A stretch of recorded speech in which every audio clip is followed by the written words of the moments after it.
morning to you, Monica. I'm very pleased to have you here this morning. Good morning. Yeah, I'm looking forward to it. Thank you. Thank you for having me. Later, of course, you will say more about everything about yourself, but first time I saw your works, your goddesses work and the sacred objects works. It's a beautiful store in Barcelona that calls Grace Street store. And I'm not doing promotion for them, but I just really like this shop. And I discovered this shop through my very good friend, Graziella. And this became, of course, the shop became for me like a kind of place to buy the presents and to buy also something for myself. There I saw your works and it really got my attention. I saw your things and I immediately got an idea that I want to make the podcast with you about this topic because I've been in this character like a goddesses actually from my young days because I'm coming also from the pagan roots from Lithuania, where also the goddesses, the gods played very big role there, and in the European tradition, and we had many goddesses of the fire, of the earth, of the forest, animals, and destiny.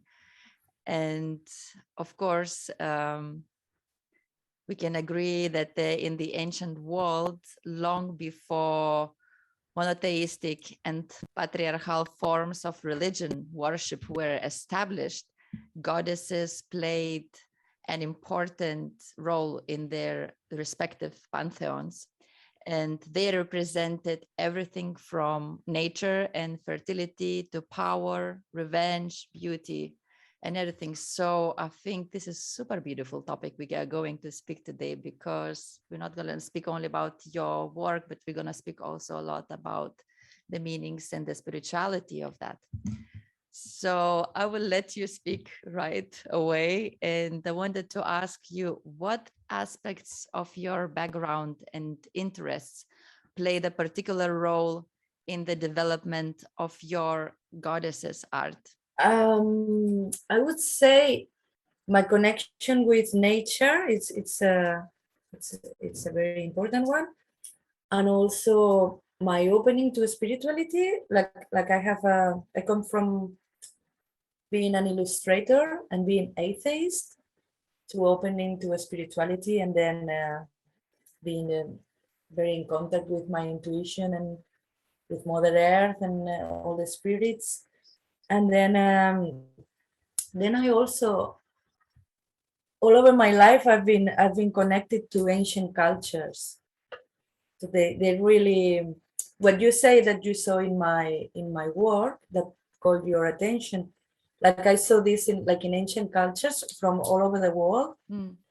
I saw their artifacts, their objects, or their goddesses, and even their patterns they draw, and I am really drawn to them. Like they are very very important. Mm. Your sculptures. Well, I will show also when we're gonna stream. I will show all of the pictures of your works, because I think they're super beautiful and amazing. Your sculptures have an amazing personality, I think, and the colors. What are your main influences? For the colors, I would say it is because I'm from the Mediterranean. Like I'm from Barcelona, and it's very sunny here all year long, and so it's this brightness colors. I would say it's well, I want to think it's not just me, but my surroundings and the sunlight. And I was thinking about it, like it's also like cultures where there is a lot of sunlight, Mm.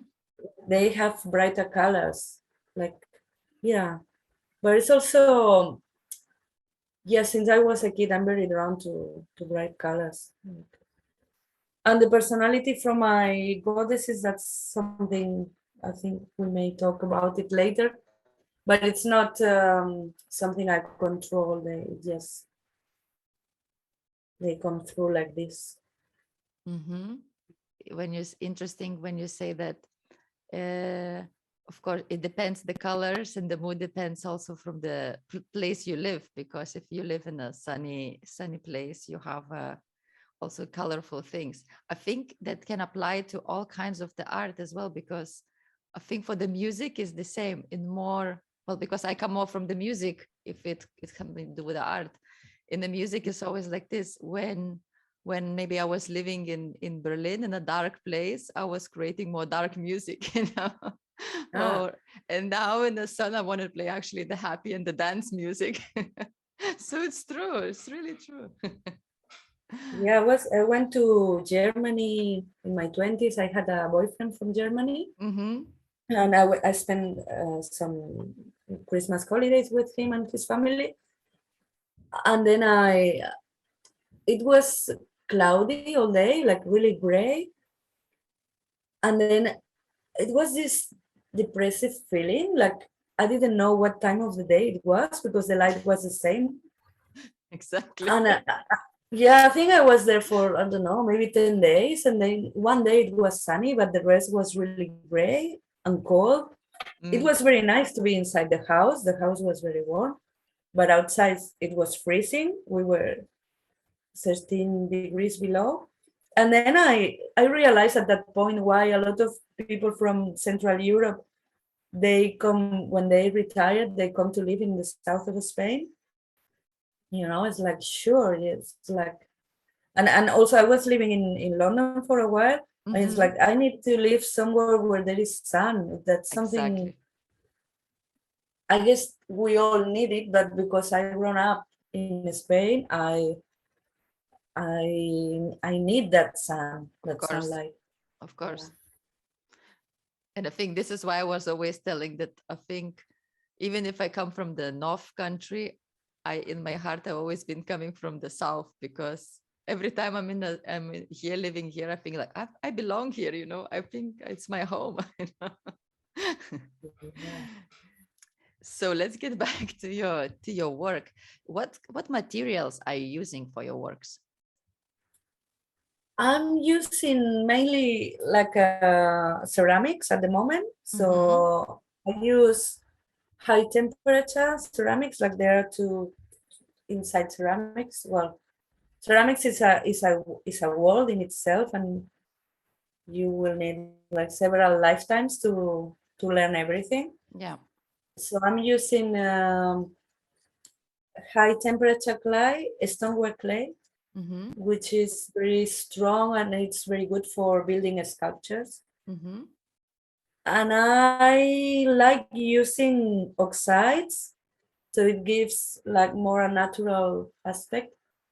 But also every now and then I fell in love with some glaze, and then I use it a lot. Yeah, and yeah, I've in the past I use, well, I was doing more illustration, so also like watercolor and Mm-hmm. computer illustration. Mm-hmm. And also in Australia, I was working with ferrocement. So I Mm-hmm. make some big sculptures made of ferrocement. So which is very interesting to make big things. So basically, you make a structure um, with a wire structure with mesh. I think it's the name in English, Mm-hmm. chicken mesh. Mm-hmm. This yeah.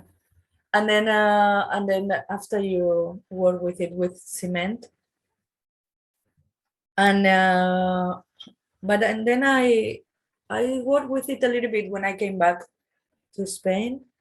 But then I was thinking to use something more not so toxic. Uh-huh. I know there are like ecological cements, and there are some alternatives. That's something I have in there. I haven't been working with that. Like it's to work really big. I Mm. can imagine. That's something I would like to do in the future. And also I would like to have my own land so I can have a wood kiln, you know, like, or there are different Nice. kind of kilns that you can make on the earth, like they used in Africa, or there are a lot of things that, but then I need to have some piece of land. The moment I'm living in the city. You just mentioned about that you were working in Australia and with the cement.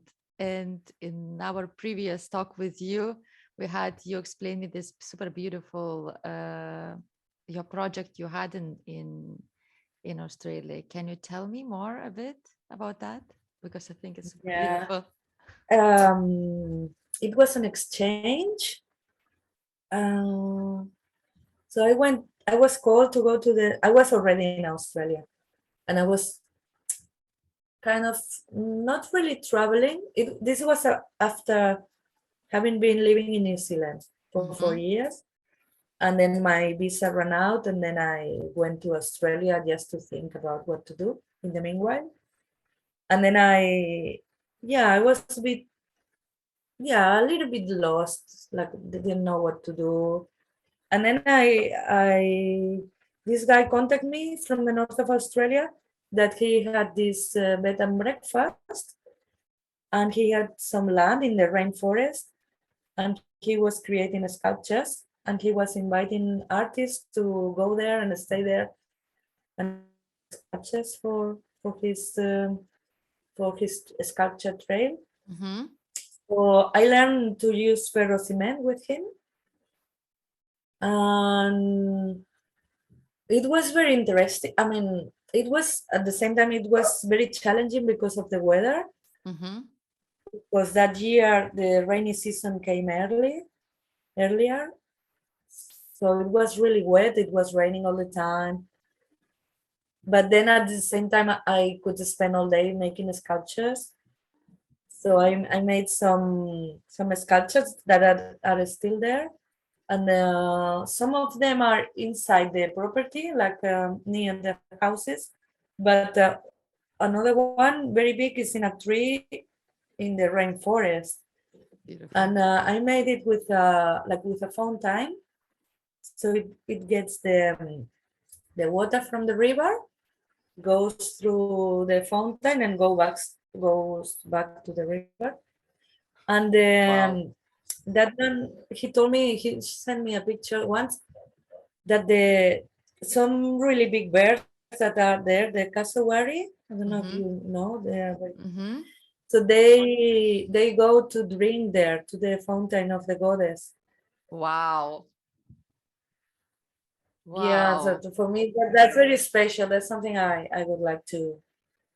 That's one of my dreams, to make sculptures like they are integrated in nature, and animals can also get there, or the sculptures get covered with mass. Yeah. Exactly. Mm. And also letting the nature to take it over as well, because it's a part of the nature. Yeah, that's why I wanted to work with more ecological materials like cement. Mm.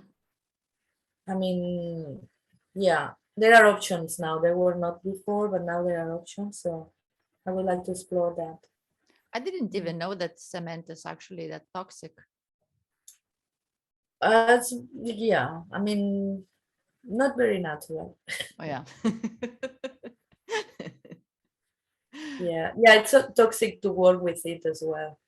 Mm, Like to touch exactly. it or to breathe it. Just breathe it. Yeah. I can imagine. Uh, yeah. Also, we were mixing it with dishwashing liquid, so that's a trick to Ah. make sculptures, so it gets not so running. Mm-hmm. So yeah, I learned that from this guy. Yeah. Can you explain the principles of your practice to the people who is less familiar with your work? Well, what I do, I just start working with clay, and even if I have a goal, like I want to make a goddess or whatever, I'm not really in control. Like something happened that the clay is kind of alive and takes me to where it wants to go. Mm. So yeah, and with the years I realized that's channeling, but at the moment I didn't know. When it happened, I didn't know I was channeling. Now I Mm. know. Mm. And it doesn't happen all the time. Like I need to be calm and relax, and also it works better if I'm by myself. Like I need to be really inwards, Mm. and then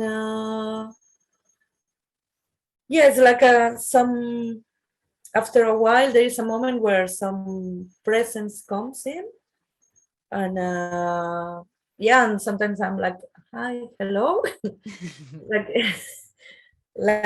there's a difference, and it's not just the because it is not because of the face, because sometimes they have a face, and but that presence is not there, and then I change something happened, and suddenly there is somebody there staring at me, and then I realizing more and more that it's something that I cannot control, and I need to let it happen. Mm-hmm.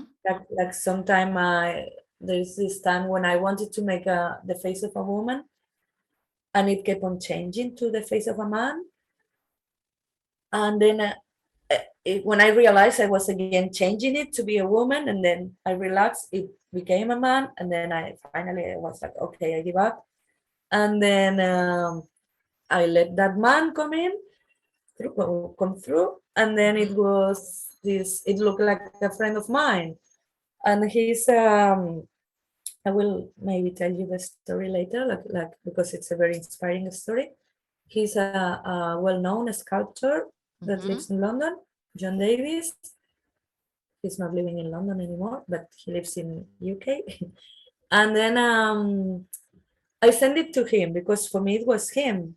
Mm. And at the same time, I was a bit like, okay, maybe he doesn't think it looks like him, and also he's an sculptor. So, and I was beginning, so I was like, oh.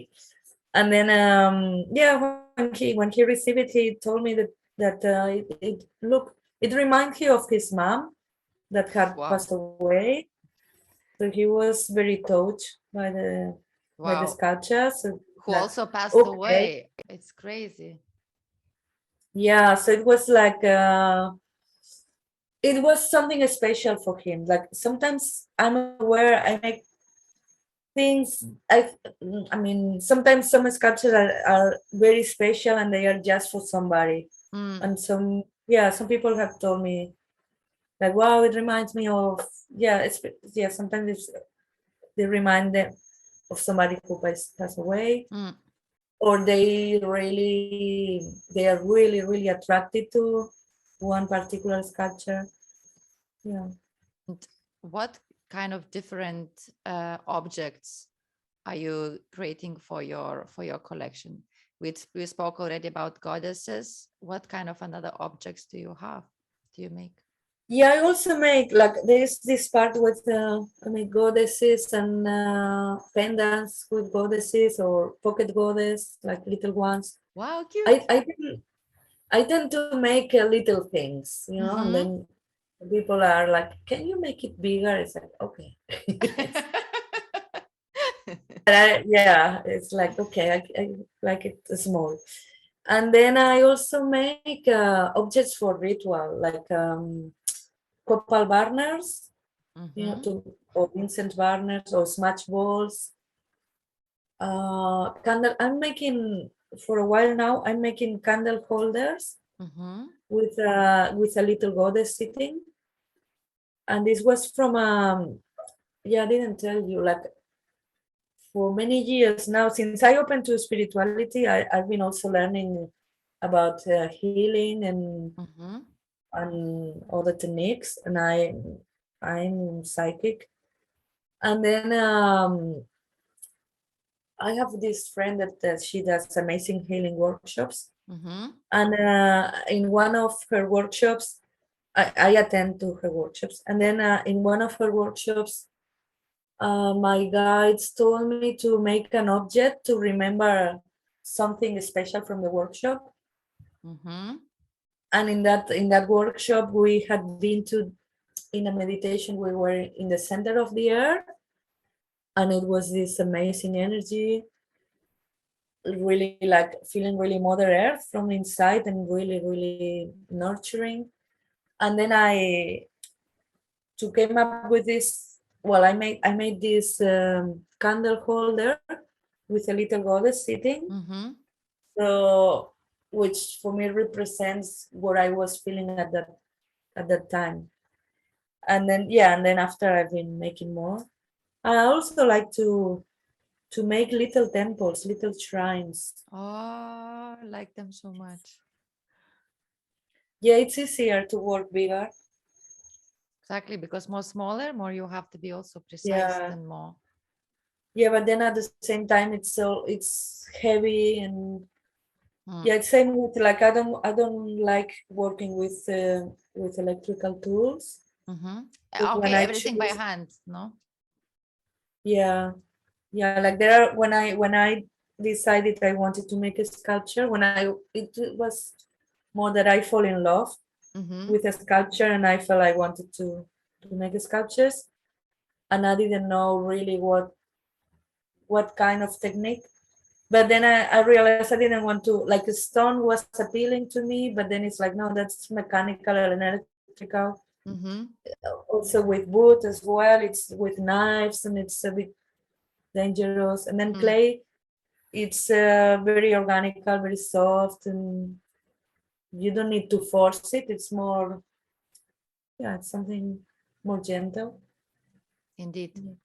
How do you think, is there enough spirituality in nowadays mainstream art? I would say no, not in mainstream art, but I mean, yeah, but it anyway, like art has a special function anyway Mm. in mainstream society. Like before I was open to spirituality, I was art was important for me, Mm. and maybe like with the years I've been changing my my taste, and now I may not be so interested just in art as it is. Like I'm more interested in spiritual art, and but spiritual art for me, as I told you before, it could be like any object from indigenous cultures, ancient cultures, like Exactly. something that it's made Mm. with meaning, yeah, with a spiritual meaning. Yeah, and then yeah, I think it's at the end, in the beginning when I made my sculptures, the first ones I made, people that were open to spirituality, they were drawn to them and they find them very special and Mm-hmm. interesting. Mm-hmm. But people who were not open spiritually, they found them scary. Oh, wow. Really? Yeah, because there was something there that they couldn't And classify, mm-hmm. they could feel something that something weird because they were not open, so they could still perceive that there was something there, Mm-hmm. but they were like, oh, I don't know what it is. So yeah, so I guess that when one is ready, one can start to perceive these things Exactly. that maybe are there. Yeah, but then at the same time, I wouldn't dismiss art that is not spiritual because it's still having a function, and beauty, it's something that we need in our lives, and art give us inspiration, even dark art or more expressive or more, it Mm. also it reflects our emotions, or yeah, I think it's very important. Art doesn't matter what kind, and there are always trends, and it's like let's say like there are people that make angels. It doesn't, you could say, oh, that's a spiritual art, maybe yes, maybe not. It also depends from where are they making angels, or Yeah, yeah. So, or even goddesses, like now, like goddesses is becoming a trend totally. lately. Yeah. And also it's like yeah, but you can see some illustrations or sculptures or whatever, they transmit something. There is something that gets to you or not, even if it is a goddess. And I'm gonna just say something that Please. I really don't like when, because that's also a trend now, Mm-hmm. and I don't like it. And it's like like from ancient Greek sculptures, from all the civilizations, Mm-hmm. when they found them, they are broken and they don't have head, or they don't have, the ancient sculptures Mm-hmm. that are in the museums, like the Mm-hmm. Venus.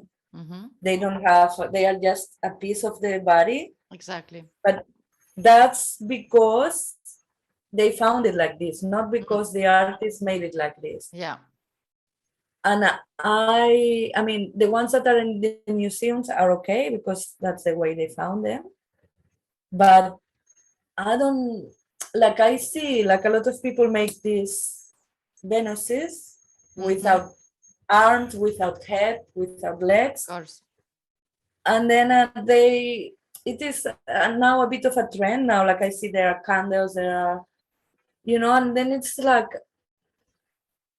for me, I don't know, I get a bit upset. It's like, that's not okay. I mean, I don't know. Yeah, I don't know how to express it, but it's like, even women that make these sculptures like this. It's like, Mm. I don't like being the body of a woman without a head. For me, it's very Exactly. important that there Exactly. is a head, but also what it means. It's like, just I don't know the word in English. In Spanish, it would be cosificar. Oh It's my more God. like it's just the body, but I don't know. It's like putting a lot of the focus on the body. The Mm-hmm. breast. Mm-hmm. Mm-hmm. Then it's like, I don't know. There's something there that really that doesn't resonate with me. Like, yeah, like they are, like in ancient Greece or other cultures, they were not worshiping these goddesses. They Mm-hmm. were whole goddesses with their face, with their arms, with their legs. Yeah, so that's my point. Yeah. Yeah, of course, Yeah. because then of course they find the pieces what is destroyed, and then they just like making it as an object. And that object, but this yeah, Yeah, I, and I then totally yeah, understand. Mm. yeah, and then to say that that's a goddess is like, no, that's a broken goddess that somebody It's a found. broken it's true. Let's call things in the with the real words. Yeah. And then also, like, yeah, about the spiritual art here, like like that's my story with John Davies, that Please. sculpture.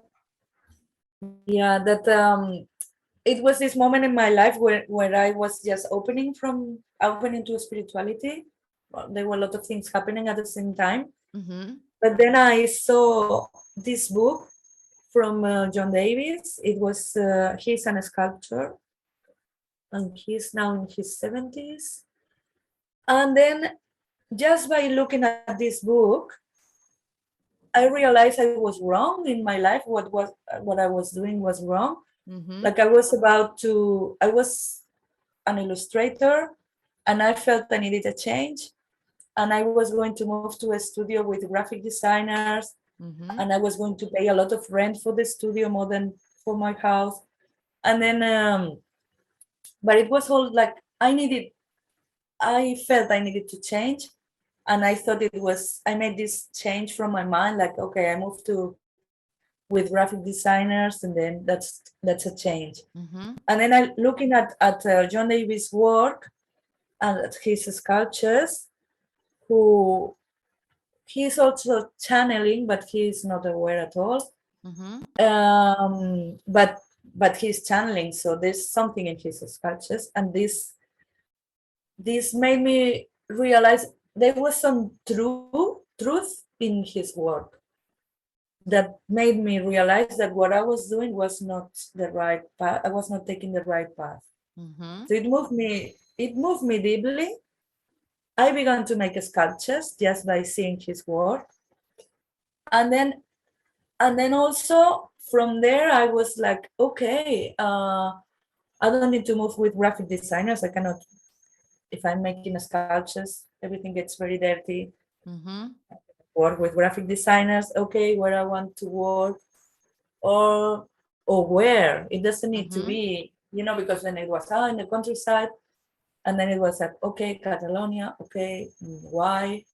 And then I just let my mind go free. Mm-hmm. And then I decided I wanted to move to another country. It was something I wanted since I was very young. And then following my intuition, and yeah, I realized it was Australia. It's not that I decided to go there, like they took me there. And then before going to Australia, I thought, okay, is there something I want to do in Europe before going there? Because I thought I was going to live there forever in Mm-hmm. Australia. It didn't happen, no? It didn't happen. At the end, it was 5 years between Australia and New Zealand. But then I decided to contact John Davies, and I wanted to visit his studio and ask him about his sculptures because they look like alive. Mm-hmm. Also, before that, there was an exhibition he had in Valencia at that time. So I went to visit it, and I could feel that from his sculptures that some of them were alive and they were looking at me and they had such a presence. Also, he makes big ones, so Mm-hmm. it was very interesting. So anyway, he was very kind and he said yes, I could go to visit him. Wow. So I went to visit him to his studio in London, and then I realized that I remember that feeling at the time. At that time, that movie, The Secret, didn't exist. I'm talking Mm-hmm. about 2005, and then I realized just before going to his studio, I thought this is happening because I believe it could happen. Of course. And then Mm. I just because yeah, yeah, I don't know in Lithuania, but in Spain, it's really like we sometimes somebody said, "Oh, I want to do this," and everybody else says, "No, you can't. Of It's course. impossible. It's Yeah. not going to Yeah. work." Yeah. Of You course. know. Mm. And with this, I didn't tell too many. I didn't tell many people, but then I realized it. I made it happen. I mean, the universe uh, helped me, but it started from myself, that desire. And then it was amazing to go to his studio and look at his sculptures. And then I was very, very lucky. I was really relaxed. Like what I wanted was to meet him and ask him that question. And then because I was very relaxed, then all the day was really magic. Like he told me I could go to the British Museum if I had time, and I was like, oh, that's. And he told me, yeah, check the Egyptian sculptures. Mm-hmm. They're amazing, little ones. I was like, Mm-hmm. oh, okay. And then at the end, he came with me, so he showed me his favorite Wow. sculptures. Wow. Which was amazing. Yeah. And then after we kept in contact, and then we kept in touch. He was going to give me one of his sculptures. Like I gave him one and he wanted to give me one, but Mm-hmm. then he said, oh no, you are traveling, okay, when you are in Australia we'll send you one for you, a little one for traveling. And he did. So yeah. And then after we became friends and we are still in contact, and I visit him again. So yeah. Wow. So yeah, the interesting thing as well is that when he was very young, he went to visit Magritte. He asked the painter Magritte if he could visit, and I think he had this also this I can't remember the word in English. He had some spiritual thing going there. Mm-hmm. He asked Magritte. There was something from Magritte art that was moving him. But then Margaret didn't really answer him. But I think that allows him also to be open to receive me. That when he was Exactly. young, an artist had received him. He had a Yeah. similar experience. Yeah. And then what I said, he's like John Davies, he's a very kind person, very nice. Like I know he's in my soul group, so we have a very strong connection. He's a lovely person, but then he's not. So he's like a good person, but he's not into a spirituality as we could be. Like we are exploring, and Mm. yeah, he's more like he's still doing his things, and he's been yeah he's exploring it in his own way, and he had the connection, so he's bringing things Mm. through his work, but then he's not so aware of everything. Well, and obviously his objects are bringing some as well, some spirituality and clearness to Yeah, to other people. Like for you. yeah, and he mentions that he's very shy, and his work has allowed him to people to come closer to him. Of course. Yeah, yeah, and also he was in the 70s. He was very well known when he was young. He became very well known, but then he went to India, and he started working with clay, and not so he was doing realistic sculpture, Mm-hmm. and he started doing something more not so realistic, more like still figurative but not realistic. And then somebody told him like not to do that, not to change. Mm-hmm. Like if he changed, he was not going to be famous anymore, and he Mm-hmm. was I'm done with that and want to do something. I feel like doing this. And then yeah, it happened. He's well known, but I mean, people that study sculpture, they know who he is, but he's not mainstream well known. Mm. Yeah.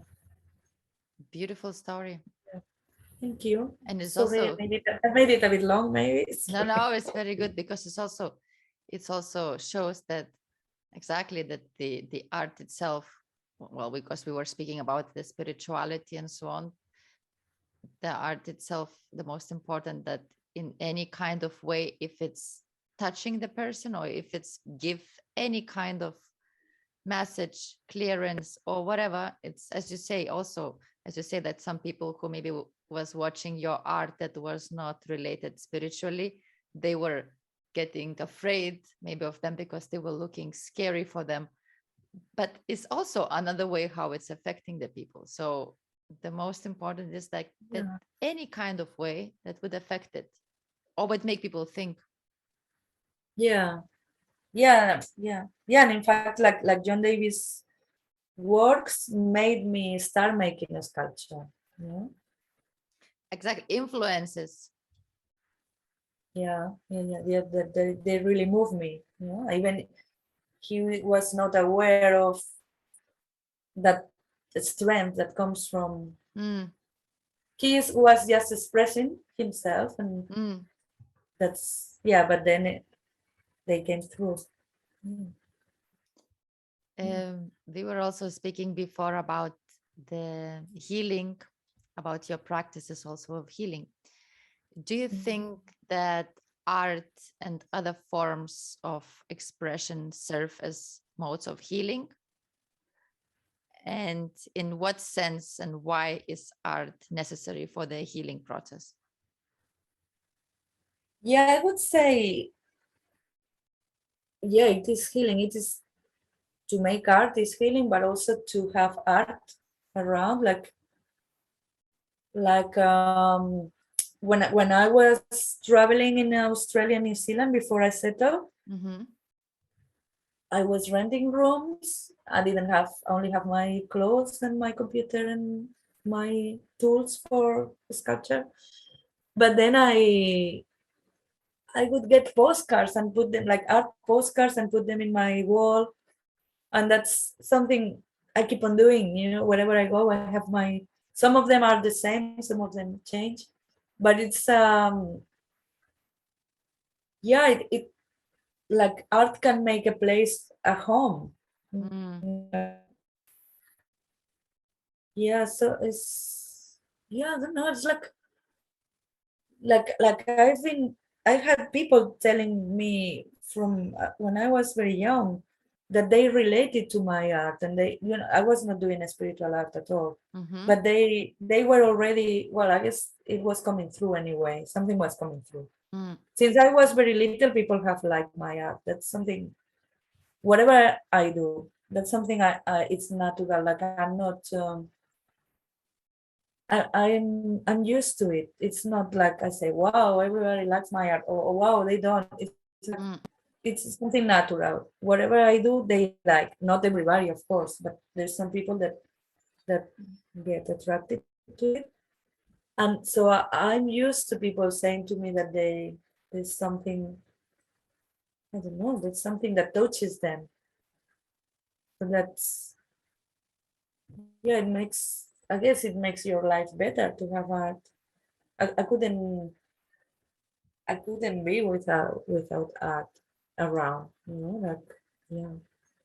Yeah, even this, like if you go to a like a hotel or a Airbnb or whatever, or that it's so important that there's some art. Yeah, Otherwise, it's cold. It's not a home. Mm, it's true because it's, as you mentioned now before about the bringing even the postcards with you. I think I will take this idea when I'm traveling, no matter where I go, just put something close to you. yeah, It's super nice. yeah, and I sometimes didn't it's think just about that. sometimes it's just colors, or like I've been keeping. It doesn't need to be figurative. It can be abstract. Mm. But there's something there. I admire art because there's something very subtle, very gentle. It can be something, not always, but it can be something very gentle in art, like gets you, and I guess it's food for our soul. Totally. After all the creative and meditative energy you put into your work, what is your message? I would say I'm not really controlling what comes through. So it's their message. And the message, I think it's just what it shows through some of my sculptures is the unseen, what it's really there, Mm. to get out of our head. Like we are a lot in our minds, but then this brings something real, something more in connection with the earth. I realize as well that most of my sculptures bring an earthy connection, Mm-hmm. like nature and earth. So like, Mm-hmm. and nowadays we are more in our heads and with computers and cell phones and, yeah, and virtual reality. Gives a And this, grounding, no? yeah, I would say that it's grounding energy. Yeah, it's not my message. It's what it comes through, or my essence, what it comes through. Mhm. True. And the Yeah, I mean, grounding we need nowadays so much. yeah, yeah, we are more and more in our minds, Mm. yeah, in our own worlds. Yeah, yeah. I was thinking before as well. Like, for me, a spiritual art, it brings me saying that when I'm in nature, in that feeling when you are in nature and there's like a big mountain or something that Mm-hmm. that impacts you. Like, I was remembering in like being in Uluru in the center of Australia. Mm-hmm.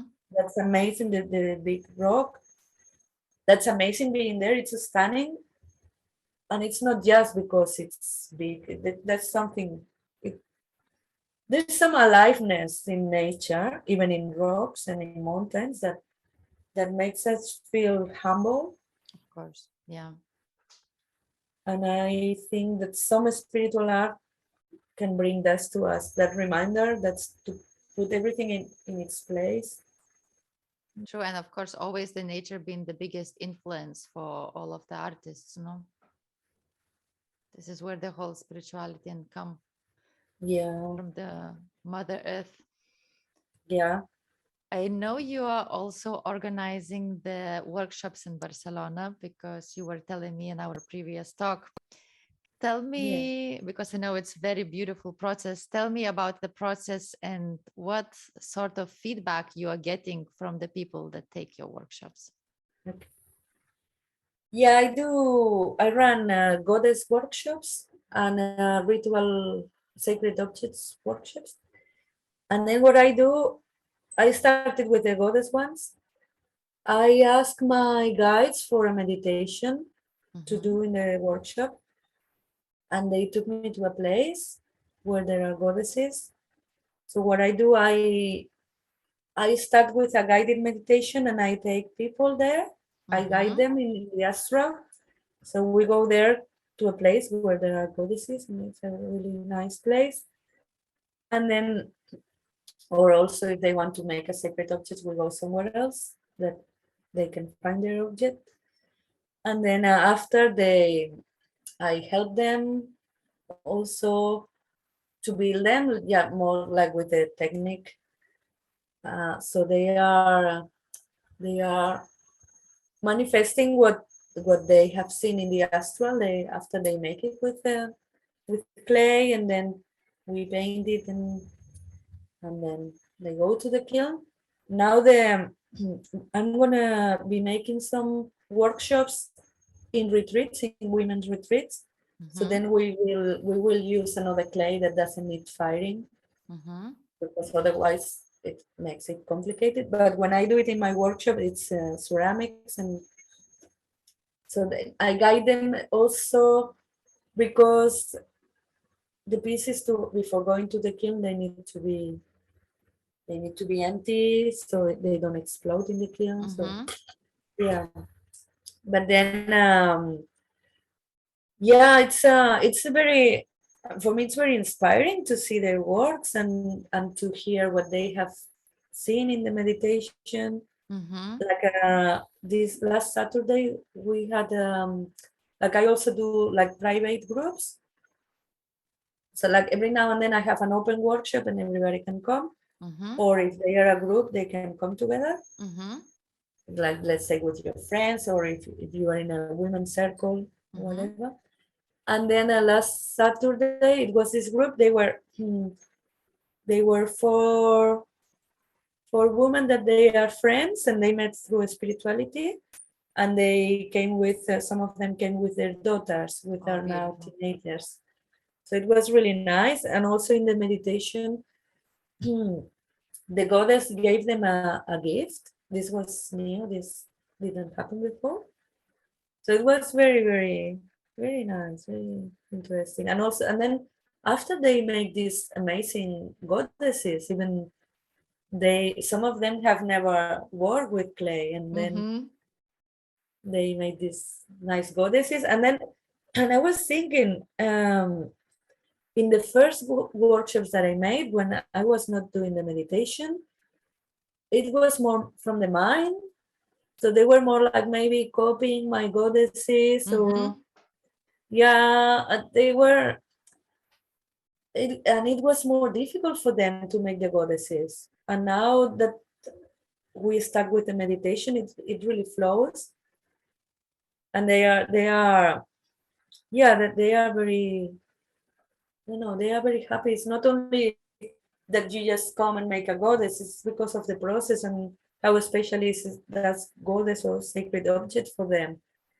And it reminds them of that connection they had in the Course. astral. Yeah, also because I've been, when I came back from Australia and New Zealand, I was more into healing. Mm-hmm. So I was coming back to Spain. I was doing a lot of healing and not so much art. And then, so I've been like, for time to time, it's like, okay, now I'm more into art. Now I'm more into healing. And then with these workshops, I feel like I'm really uniting the two paths. Exactly. Yeah, like I feel fulfilled with these workshops. I feel it's something that that nourish me to make them. Beautiful. And of course, the people are bringing very strong energy home, no? Yeah, to their altars, and yeah. And also if they take good care of, if they don't drop the goddess, it can last thousands of years. Like ceramic is forever. Not forever, but thousands of years. And they can pass to generations and then the next generations, Yeah, no? yeah, yeah. Like there's something also very, very magical with ceramics because it's also the four elements. Mm-hmm. Like we use the earth, the water, the Mm-hmm. air to dry, and then the fire in the kiln. True. I didn't think about that. True. Yeah, and then in the goddess worship, we also put the spirit there. So the five elements. You should come Now once.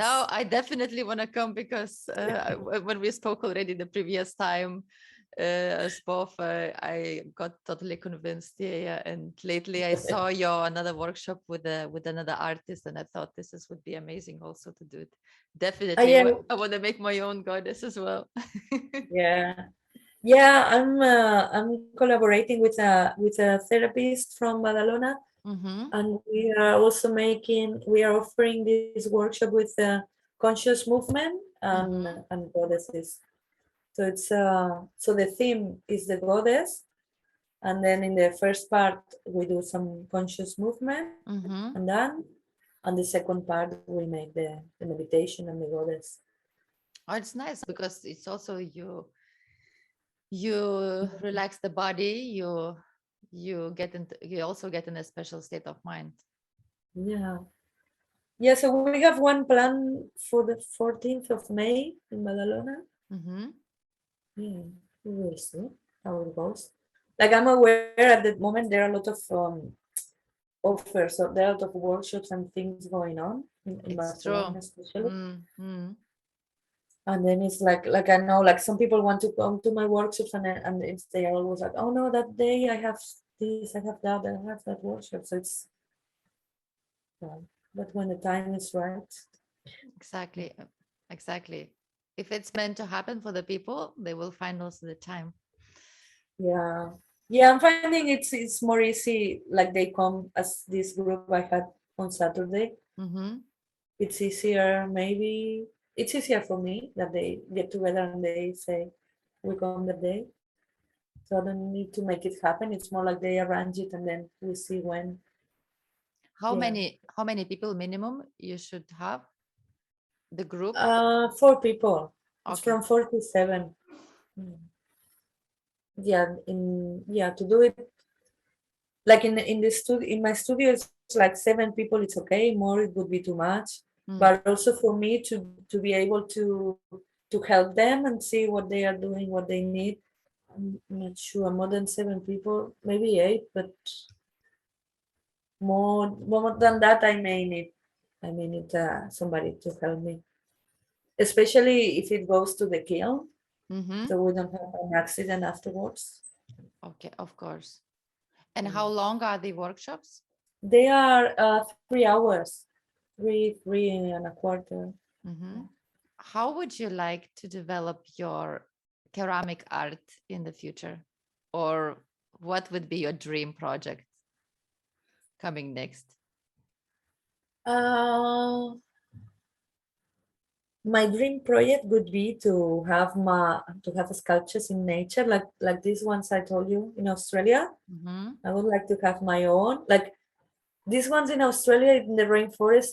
It's very dark. The rainforest is very dark, so I imagine them more like in a sunny spot Mm-hmm. and with water. And yeah, I would like to make like big sculptures in nature. That's that's one of the. And then the other project I would like to do is to run my workshops in nature, like like for instance with sacred objects. I was running this sacred object workshop to make a copal burner, a smudge ball. Mm-hmm. But then, and this was like 4 hours and a half, I think, or 4 hours. But then I realized I did a couple of workshops, but then I realized something was quite not right, like, because we need more time for the clay. It's more difficult than a goddess Mm-hmm. because it's functional, so it needs to stand, it needs not to wait too much. And then I realized I needed more time. And then I have this plan to do it sometime, to do a workshop. So we have lunch together, we share, we know each other. Because also most people that come to my workshops, they are spiritual and they have things in common and they relate to each other. Of course. So I would like to make it in nature. And yeah, It's that's something more my even magic. yeah, like I really would like to live in the countryside and to have my space and have my workshop there, to work and to bring people and the sculptures. That's my dream. And let's send this dream to the universe. Yes. So it's gonna happen. Good. Thank you. Yeah. And I have now the last three questions that I'm always asking to all of the guests of this podcast, because we all like to know all of these small details about the people. Okay. What does your morning routine look like? My ideal morning routine is I wake up and then I do some Buddhist practice or spiritual practice, Mm-hmm. or if I have a lot of time, then I like to do some reading, like a spiritual reading. And then I have a shower, and then I have a healthy breakfast. Okay, usually I get like oats and nuts and yeah, like my special porridge that I like with food Mm-hmm. that I make myself. That's my ideal one. But sometimes if I need to go well, and then I go to the studio. But then if I'm in a hurry, then I may skip the practice, just have a shower and breakfast and go. Is there any important book that has helped you improve over the years? I was thinking about that question, and there are lots of books, but there is one that I've been reading for the last years, that maybe a couple of years, that I think it's very special. So I would like to share this one. Please. It is a book. It is a book about abundance, Mm-hmm. and it is called. The name is a bit. I don't know the name. Don't judge the book by the name. The name is Love Money. Money loves you. Mm-hmm. Okay, Mm-hmm. and it is a channel book. It Mm-hmm. is a channel book, and it talks about the beings that are behind money and behind abundance, Wow. and how it is from Sarah McCram, and it is about how they are trying to help us and we are not being, don't let them help us. Mm-hmm. So in the end, it's about what's your dream and how to make it happen, and allow yourself to dream big, and allow yourself to receive and to give, and very, very, very, very inspiring. And also, when I read this book, when I got it, I thought, especially in a friend of mine that she doesn't speak English, and I thought, I wish this book would be in Spanish, Mm-hmm. because I really wanted her to have this book. Mm-hmm. And then another friend, that the one that does the healing workshops, she has a friend in Madrid who is an editor, a publisher, and she talked to him about the book. And then he was like, oh, he published spiritual books, and she talked to him about the book, and he got the rights to translate it to Spanish, and amazingly, we end up, my friend and I, that my friend from the healing workshops and I, end up doing the cover of the book. Amazing. Wow. Yeah. And then I have already given it to my friend that inspired me, that I wanted her to have it, so she's already reading it in Spanish. So it's yeah. And also I'm gonna show you that, because I have it here, if you don't mind. Please, I'm gonna, after our recording, I will order it straight away. Yeah. So that's the cover. And we did a guided meditation that my friend did. So we connected with these beings and we get inspiration for the cover. So it was like yeah, like everything, it's been really nice and really flowing, and yeah, I'm very, very happy. And that's yeah, so that's a book. I'm reading it now in Spanish, and we are with some friends, we are going through it slowly. So it's one of these books that you need to study and practice, and so it's not, it is like in Spanish we translate we change the name, because the name in English sounds better than in Spanish. Nobody would buy that book with the title, because we're a bit like with money, like a lot of things there.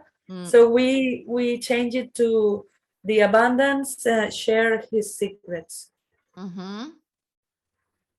because it's what's going on.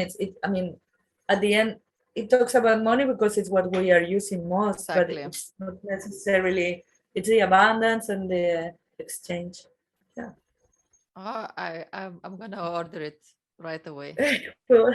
I'm already hooked off I the recommend whole idea. Yeah, really recommend it. Yeah, really. And tell us, what are you currently most passionate about? Well, I'm passionate about the Iberian culture, which is the indigenous people that were in the in Spain, but in the Mediterranean side of Spain, like before the Romans came.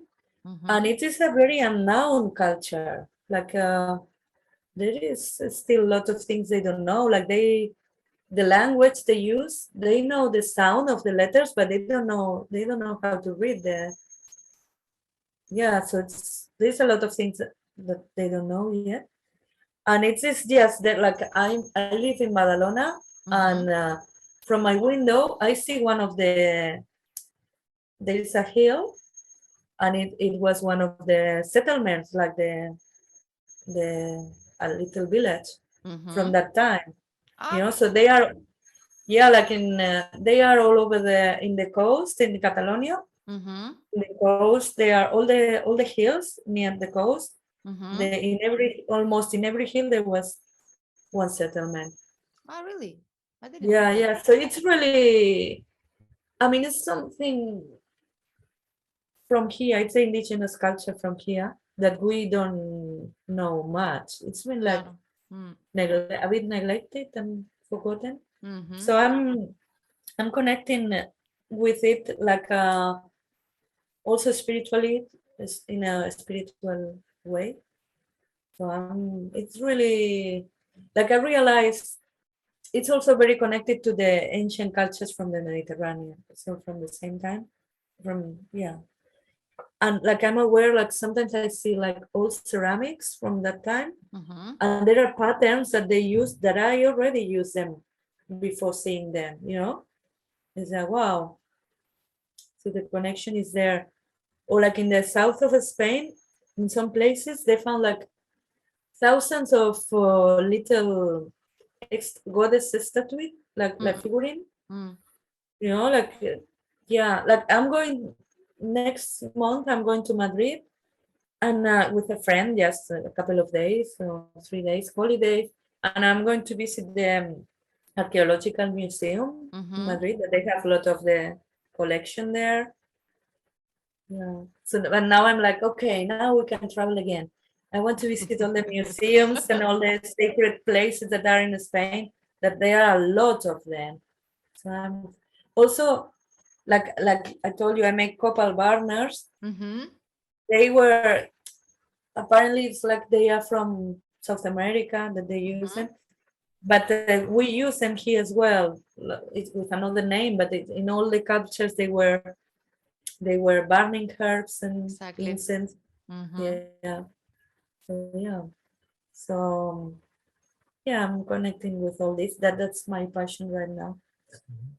It's I funny want that to know more. it's funny that you mentioned about it when you see sometimes the ancient art, then you also realizing that this is that what you done yourself without even seeing that.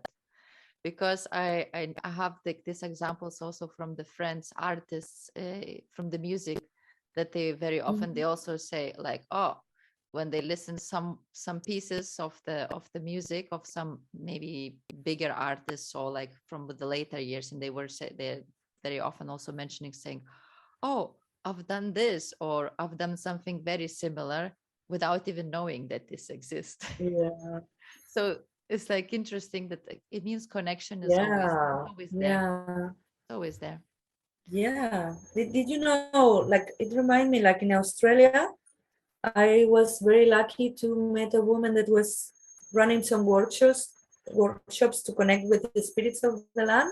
Mm-hmm. And then, depending on the abilities of each person, like my ability at that time was more feeling, so I would be feeling. But then Mm-hmm. some people would be listening to the songs. So they were songs already on, Mm-hmm. like the song lines. Have you heard in Mm-hmm. Australia? The Mm-hmm. song lines, it's this. It's like people that are open spiritually can listen to the songs that they are still there, and that these songs guide you to wherever you need to go. So yeah, it's all there. We just need to listen. We just need to listen. Exactly. Mm. Monica, looks like we came to the end of our podcast. And Yes. I don't know how did that happen, but everything went so fast. Yeah. For me, it feels like we just started. Yeah. um, I want to thank you so much for being here, for opening yourself, your life, your spiritual experiences, your explaining a lot about your art, because it's a big pleasure for me and everyone, I'm sure, to listen to you. Thank Thank you you. for inviting me. Really. Yeah. It's been a very big pleasure for me to have you as a guest. Thank you so much. Yeah. Yeah. Like if some of this can inspire someone, that's for me. That's already a gift. Exactly, this is the idea of this podcast. And for people who wants to join or your workshops or who wants to buy your work, can you please tell them where they can find you? Yeah. I have. Well, they can find me in Instagram, Mhm. like Monica Moreno Art. I will put all of the links in the Okay. description. Mhm. I have an Etsy shop, which is also Monica Moreno Art. Mhm. Also, yeah, like if they are, I also do commissions. Like if someone goes to the Etsy shop but doesn't find anything, like I can do commissions. Mhm. And also I have a website which is at the moment I'm changing it, but still you can see the workshops there in the website or in Instagram. Yeah, and the website is monicamorenoart.com. Yeah. So I'm more active in Instagram, Mm. and I'm planning to have a really nice website which will happen soon, I hope. Yeah. Of course it will happen because you already created this in your mind. Yeah, I mean, I have the website, but it's going to change soon. Thank you again so much. Thank you. And I'm definitely coming to one of your workshops anytime soon. Yeah. That's for sure. And to everyone who was watching this podcast, I'm sure you enjoyed the same as I enjoyed this talk with Monica. And yes, if you wanna hear more about spiritual body movement, breath, um, all the nutrition and all these related topics, check all other episodes on my YouTube channel. That I'm always speaking with highly influential people that they're also willing to inspire others. And yes, thank you for watching us and see you next time.